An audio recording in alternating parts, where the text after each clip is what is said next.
Look at verse 50. Here's the next use of this word, revive, or haya, or quicken, or give me life. Verse 50 says, a new beginning of hope when I'm going through struggles and trials and troubles. This is my comfort, verse 50, in my affliction. Your word has revived, or quickened, or preserved, or given me life, as it says in the New King James. It's the same one word.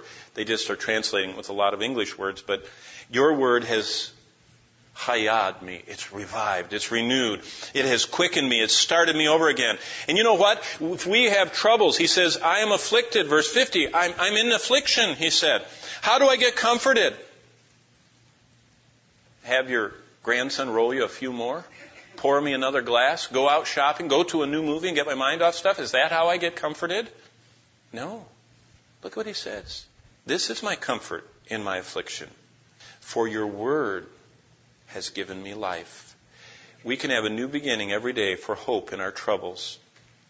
I was just reading about a lady in Italy who, Italy's birth rate is so low that like Russia's population's declined, and they dropped 600,000 last year alone. I mean, they're the world population in a lot of developed countries, they have such a low birth rate that they're actually declining like this. And Italy is just nosediving. Their whole communities, they say, that won't even be there in 10 years because everybody is over 70.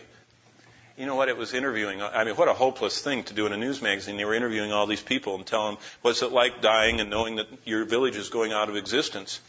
And it was a very hopeless and despairing thing. And they talked about how they're losing their sight and they can't hear and they can't eat and they're always sick and all this stuff. And you know what? It ended with all of them just raising a glass and downing a little more alcohol and drowning their troubles.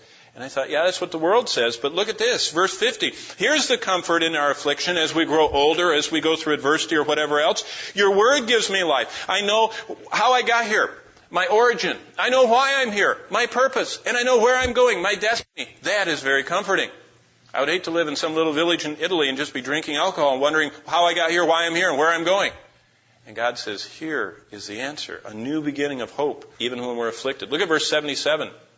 A new beginning of assurance of what God has done. Verse 77, let your tender mercies come to me, that I may live, for your law is my delight. Tender mercies, he's talking about, Lord, remind me that I'm not going to get what I deserve. That's what mercy is all about. Grace is getting the undeserved favor of God. Mercy is not getting the rightly deserved punishment of God.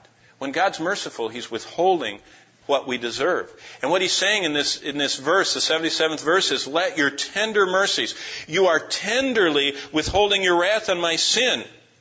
And that should cause me to be revived, that I may live. It's the same word, haya.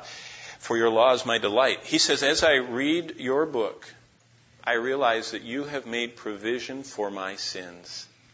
My sins, oh, the bliss of this glorious thought, my sins, not in part, but the whole, were nailed to the cross, so I don't have to bear them anymore. You know what the good news of salvation is? The only thing that you and I had to give to God was our sins. We don't have anything good enough to give to God, so all He does is say, you know you're a guilty sinner? Give me your sins. And let me put them upon Christ. He took my sin and my sorrow. He made them His very own, as the hymn writer says. He became sin for us. And that was what Ezra was thinking about when he says, I have a new beginning in my assurance of God, because your tender mercies, you withholding your wrath, have come to me. That has revived me, that I may live. That word we're looking at. For your law is my delight. How do you get assurance? That's one of the greatest struggles that a lot of believers go through, is assurance that they're really saved. Faith comes by hearing the Word of God. As you receive the Lord, so continue. A lot of people don't feel saved because they're anorexic and bulimic. They come on Sunday and gouge themselves with the Bible and they lose it all on the way out of here. Or they don't even eat in between. They aren't in this book. They're not, as newborn babes, desiring the sincere milk of the Word of God. Well, Ezra was. He had a new beginning. Verse 77, in his assurance of God, knowing His tender mercies were revealed in the Word. A new hope, verse 50, for his troubles. A new beginning in what was really worth living for, in verse 37, turning away his gaze from what was worthless. A new beginning in reviving his emotions, his feelings of discouragement, in verse 25.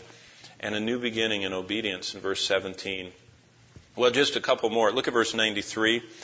Verse 93 of Psalm 119. And by the way, there are 16 of these, and you can look them up later. They're easy to find. But look at verse 93.